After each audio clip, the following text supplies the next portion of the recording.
Welcome and thanks for watching this edition of PWCI This Week. Today's program will go through a lot of new developments that have materialized in the last month or so regarding the Michael Elgin, Elgin-Malone situation.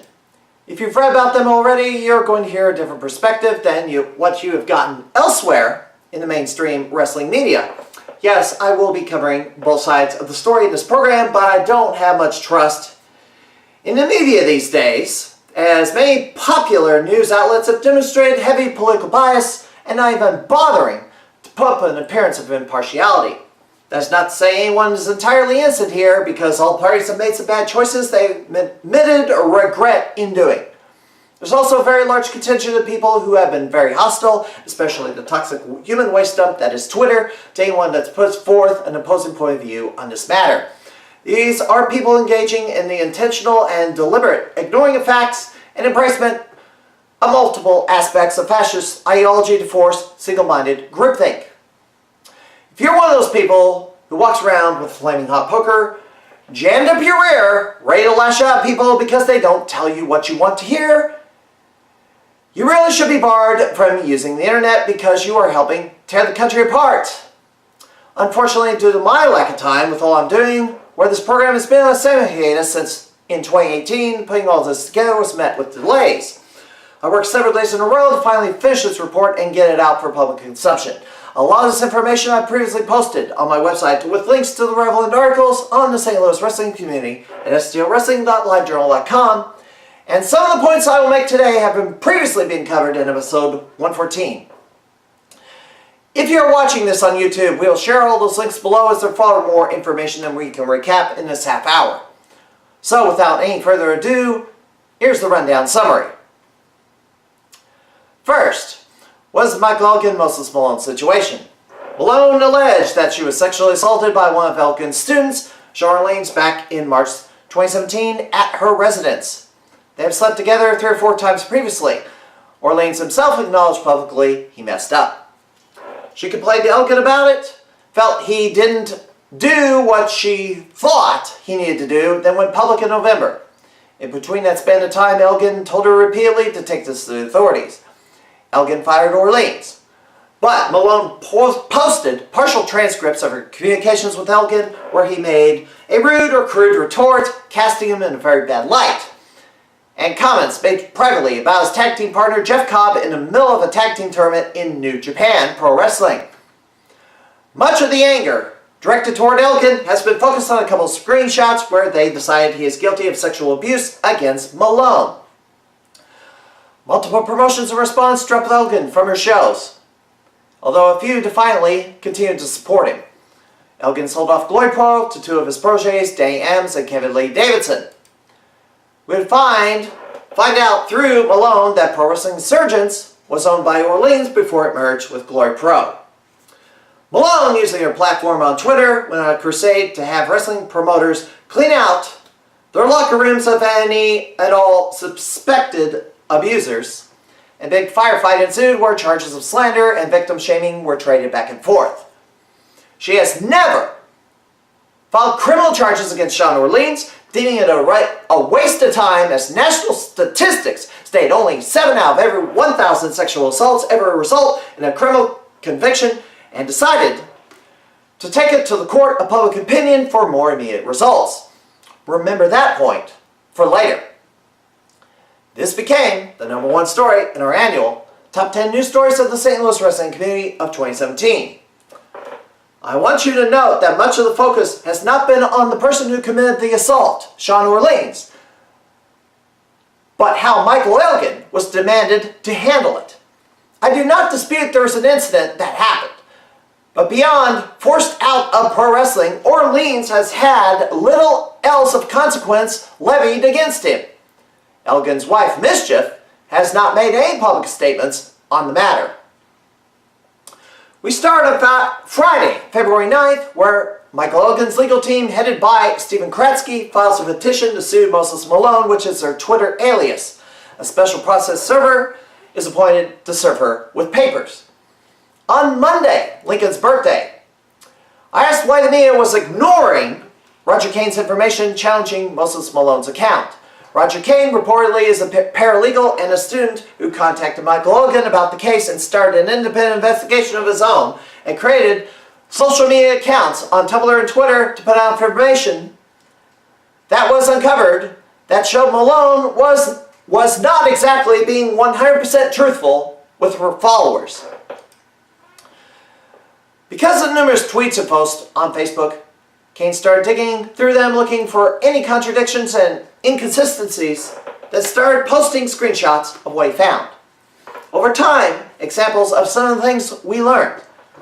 Malone claims she started a relationship with Elgin in October of 2016, but Kane countered he wasn't even in the St. Louis area for months, spending much of the time out of the country. I questioned why Malone sought an affair with someone she knew was a married man with a young child. Malone stated for the 6 months after the sexual assault she was unable to socialize or even embrace someone. Other statements later contradicted that, saying that she had a year-long relationship with Elgin, had a relationship with Jimmy Jacobs, of which Jacobs denies having. Other names came up, where it was said she engaged in sexual activity with David Starr following the May 2017 Glory Pro event and claimed to be dating Brian Cage and Chris Hero. Furthermore, it was found literally 3 days after her sexual assault she attended a Pro Wrestling Championship Series event, sitting front row despite the accused assaulter wrestling on the show and at times being within arm's reach. This was confirmed by video at the event and Malone's own Instagram posts, which she had since hidden from public view after they were exposed. This is contradicted in an interview where she claimed to have gotten up and left during his matches. She attended 2 more PWCS events inside the 6-month window. She even attended the last Pro Wrestling Resurgence events with Orleans on the show, though tweets were found that showed discontent with him existed. Malone, as best we can tell, did not seek help from her own family, stating that she had no one to turn to. Her own mother is the executive director of Turning Point DVS, a battered women's shelter. Malone protested publishing the information from the site, claiming it was putting people in danger and invading their privacy, except for the fact that it's a publicly accessible website and actively seeking donations from the public. If you can't trust your own parents, who can you trust? Malone claimed to be working at a women's shelter before being fired due to repeated triggering due to her own trauma. When followers for her Facebook page were matched up with a photo on the website, she locked it down. Malone maintains Roger Kane is not a real person and accused several people of being behind the Tumblr, labeling them internet truthers, and says to have conversations of everything that led to every single one of those screenshots that would debunk any argument about her lying or being manipulative. And that alone seems to have convinced members of the press not even consider the documentation posted in it for whether or not anything was proven to be falsified. However, did Malone ever release that documentation? I've been monitoring her comments on Twitter and nothing ever came. While accusing others of cherry-picking conversations, she has never posted a full transcript of her own conversations, which I find that to be hypocritical. She also accused several different people of being behind the Tumblr. Literally the day after I asked why the media was ignoring Roger Kane, the Tumblr page mysteriously was taken down and began redirecting to a spam phishing site. Was her page reported enough times that Tumblr administrators took action? Was it hacked? Was it on advice of counsel? We don't know. Meanwhile, a video streaming website, Powerbomb TV, was set to run an IWA Mid-South event that featured Michael Elgin on the card. Malone took to Twitter asking her followers to demand they drop the show or the event itself, even drop their subscriptions. Ian Rotten, incidentally, had once called her a ring rat to her face. Adam Lash, who was co-founder of the site, was fired from the company by another co-founder, Gerald Durling, for bad behavior on social media that was detrimental to Powerbomb and partner promotions. Lash at the time had strikes against him prior to the Elgin-Malone situation materializing for making derogatory statements about talent that resulted in several promotions, refusing to do business with Powerbomb, and was warned. Lash agreed to change his conduct on social media, but promoters wanted language written in the contracts to hold him to that. One of the targets of Lash, Uproxx writer Danielle Madison, called out Lash for his past mistreatment of women. This in response to Lash claiming she whined to promoters about things, trying to get people in trouble, lied about intentions to stream Elgin, and was being used by Gerald to attack him. Lash contends he had campaigned to have the show pulled for a month, citing Powerbomb would suffer major backlash and should not legitimize Elgin and his behavior. He regrets not turning away IWA Mid-South on the merits of their past issues and blames Mike Burns, owner of Smart Mark Video, for convincing Durling to go along with streaming Elgin. There is no signed contract obligating them to do so. Lash admits, due to treatment for major health issues, he doesn't have the financial resources to sue Gerald Durling for compensation of 18 months of work he's done with the site.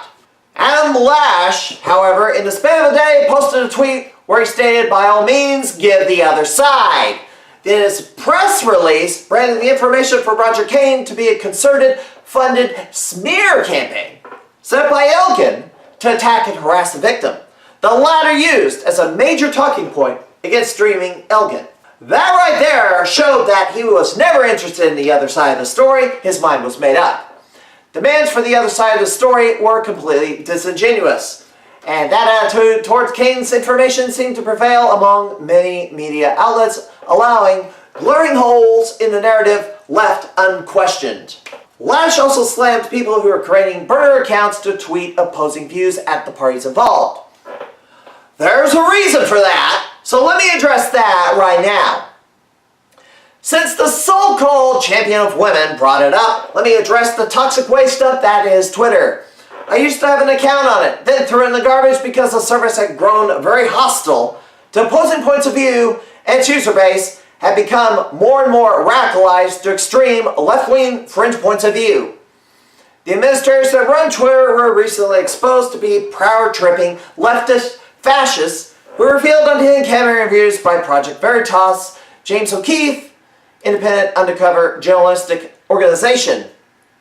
They admitted to engaging in shadow banning users expressing political opinions that offend them in between looking at pornography pictures and media sent privately between users. Twitter has also been manipulated by left-wing hacks where literally 10 people set up a robot factory manufacturing an army into hundreds of thousands of bots that auto-tweet demands against advertisers on the Rush Limbaugh program to drop the show or else they're going to bankrupt their companies. In other words, the national outrage was completely phony and fraudulent. Limbaugh published their names and where they work.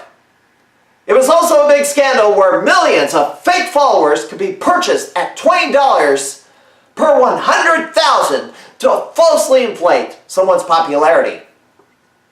This is just two major examples of Twitter scams, and if you want to find out what other debauchery Twitter is engaged in, I'd pick up the book American Pravda at bookstores everywhere or download it to your Kindle. The burner accounts are being used so users can respond to ridiculous statements made without being spammed to death by fake users or the paranoid schizophrenics that attack in violent lynch mobs against anything that gives them even the slightest hint of butthurt. Malone's followers have not demonstrated they can be swayed or reasoned with, which is advantageous to use his influence. And here is an example of that. On March the 3rd, the former host of Busted Open Radio on SiriusXM, who left and became a co-host of Major League Wrestling's flagship show, Larry Dallas, was forced off the program literally a month after starting on the show for calling out Moses Malone's judgment, not filing a police report but using Twitter instead, branding her a con artist, and bastardizing the Me Too movement for going after someone other than the person who assaulted her in an act of capitalization. After Malone made complaints to Major League Wrestling, Dallas was removed. One of the points Dallas made against Malone was her statement on Rich Swann, saying he is an abuser. Swann, of course, got in an altercation with his wife, So Young, and domestic charges were filed but later dismissed due to lack of evidence. Despite reconciliation a week later and calls from Young herself to respect her privacy and support her husband, the heat against Swann was still nuclear, to where he was too uncomfortable wrestling on to independence after leaving WWE and quit. A number of fans don't seem happy that Young reconciled and stayed with Swan either. I am just one of many users who now use the Twitter replacement service Gab AI and advocate that Twitter should be completely and permanently shut down for what it's been used for and what it has become. At this time, we're going to take a break and list the weekend schedule of events, after which we will continue.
After the revelation of Lash being fired from Powerbomb TV, the petition and lawsuit was released.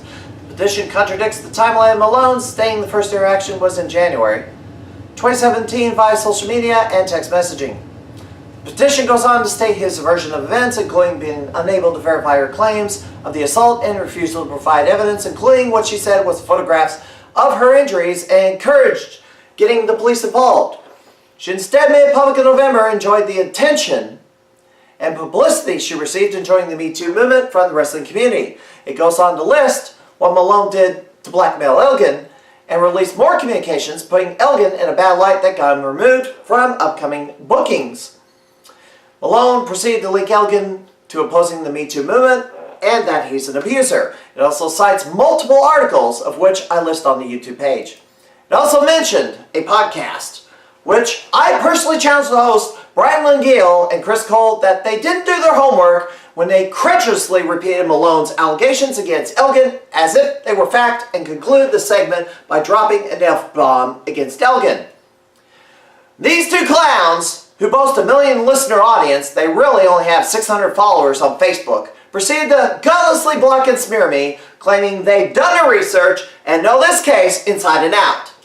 Well, if that is the case, you should fly down to St. Louis and work on Malone's legal team. She'll need it. And if you truly did your research and vetting, you wouldn't have been named in the lawsuit, gentlemen. The petition continues on, defining how Malone defamed and libeled Elgin, painted him in a false light, and disclosed private facts. You can read the whole thing in links below on this episode's YouTube page. Stephen Karski of the law firm Flabin and Petruska Law issued a press release saying it is really unfortunate that it has come to this. Some of the claims she is making about his client are flat out lies and misleading falsehoods. Elgin struggled with the decision, but ultimately realized he had no other choice to conclusively establish the truth and clear his name. Elgin is only suing to establish the truth. He is not an abuser. He did not abuse Malone and did not cover up a sexual assault. The only way to properly do that is through the judicial process to put this whole sad business behind him. So with the kangaroo court of public opinion firmly on one side with little dissent, and the wrestling news media continuing to not give a full accounting of what's gone on, with really only one side of the story told, while obstructing or censoring the other side, the only true viable path remained for Elgin to try clearing his name was a lawsuit in an actual courtroom. He has little choice, as demonstrated by how the crowd angrily reacted to Michael Elgin making a surprise appearance at All-American Wrestling in Chicago, where fans rained down vulgarities and turned their backs to the match he was in. It's unclear if they even know the counter evidence, but it appears not. The promoter, Danny Daniels, was forced to apologize. Elgin, it appears, will be spending most of his time and New Japan apart from IWA Mid-South stateside for the next couple of years.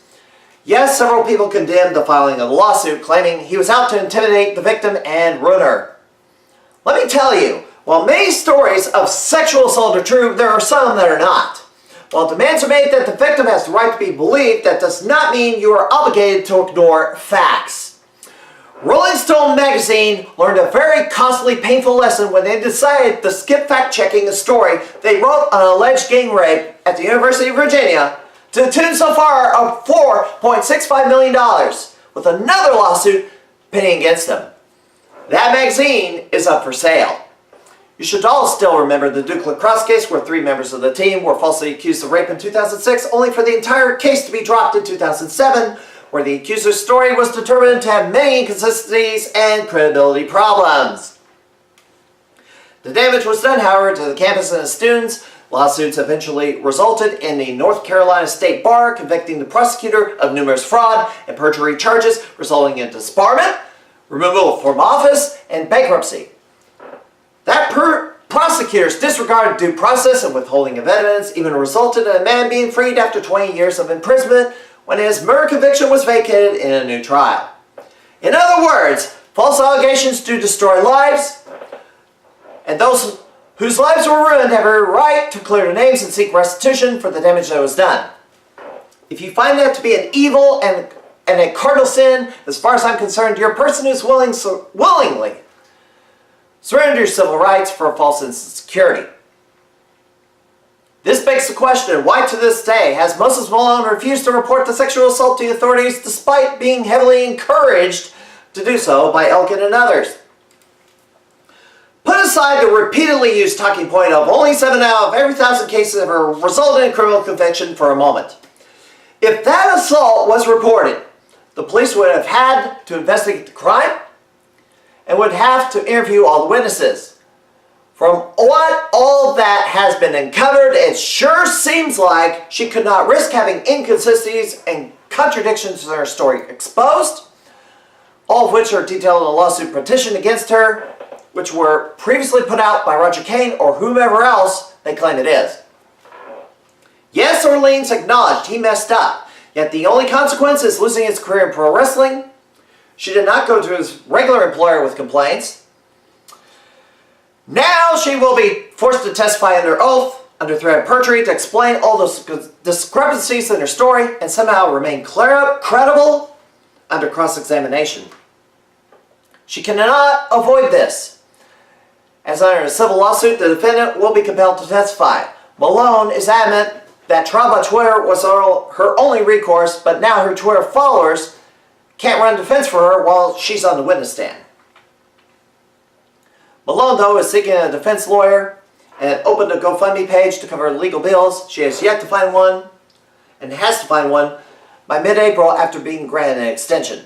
Since Brian Langale and Chris Cole claim to know everything about this case, they should volunteer to be your legal defense team pro bono, fly down to St. Louis from Canada, especially now that their names came up in the suit. Or else, help her find a lawyer and pay the bill.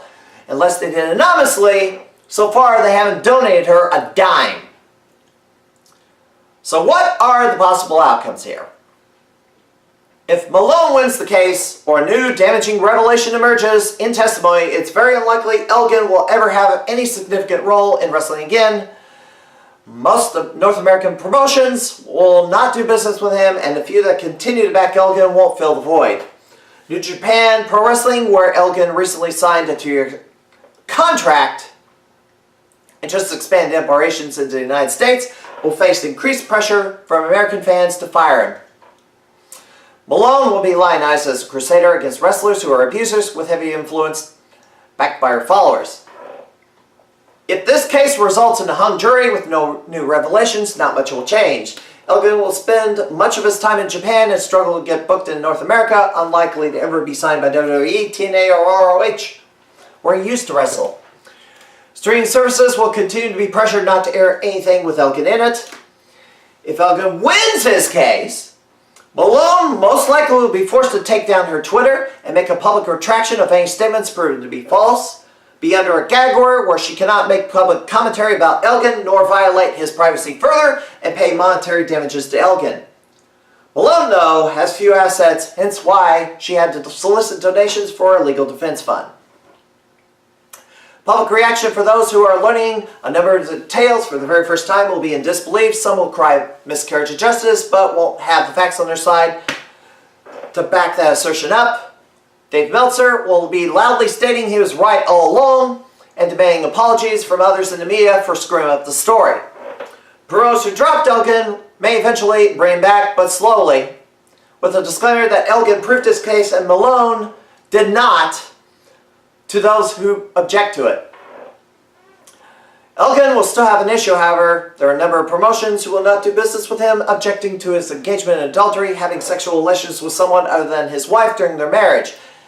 It's been rumored that they have an open relationship, though no public statements have been made on the subject. There's also video of Elgin describing a bizarre sexual situation on the Kevin Steen show that raised many eyebrows. If you as a promoter or as a fan decline to support Elgin for that reason, I'm publicly supportive of that position.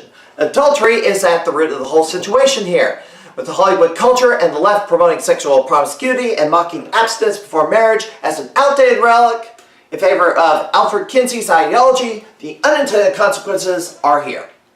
It gave birth to the Me Too movement. Many high-profile figures that exploited women have seen their careers destroyed by their own misconduct, literally overnight. Many of those folks, though, have yet to face any legal consequences in the face of many witnesses who have come forward apart from losing their jobs or businesses. Though some were falsely accused as well, and not all accusations have held up over scrutiny, as mentioned earlier, and litigation will become more and more common. The bottom line, this case will ultimately be heard in a court of law where it truly belonged in the first place, instead of the kangaroo court of public opinion and the cesspool that is Twitter. Even famous icon, Supreme Court Justice Ruth Bader Ginsburg, yes, I'm saying a hard left liberal judge here, expressed the importance of protecting due process rights and never losing sight of it in the shadow of the Me Too movement. Let me be clear, I have no love for people that commit sexual assault. In previous years, we've documented the horrible incest abuse of Buck-Zumhofe that ultimately resulted in conviction and a life sentence. We are currently following a child sexual assault case in Southern Illinois that has yet to go to trial. But those cases ultimately are tried in front of a jury with evidence tested and arguments made by lawyers. If a crime was committed and proven, punishment should be handed down to the guilty. But if you're willing to completely disregard due process and facts just to get a scalp mounted on your trophy wall to make yourself feel like you're championing for women, you're not solving any problems, you're merely creating new ones.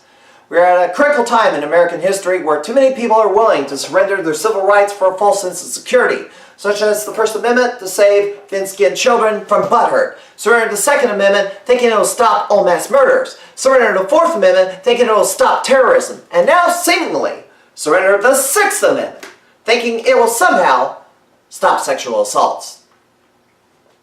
On a side note, a number of lay wrestlers have come out against the former promoter of pro wrestling Prestige, D.A. Morrison, real name Alex McNutt, and accuse him of cyberstalking, harassment, insanity, and theft. Former WWE divas Jillian Hall, Ashley Mazzaro, and Chelsea Green, now known as Laurel Van Ness, have had issues with him going on for a year.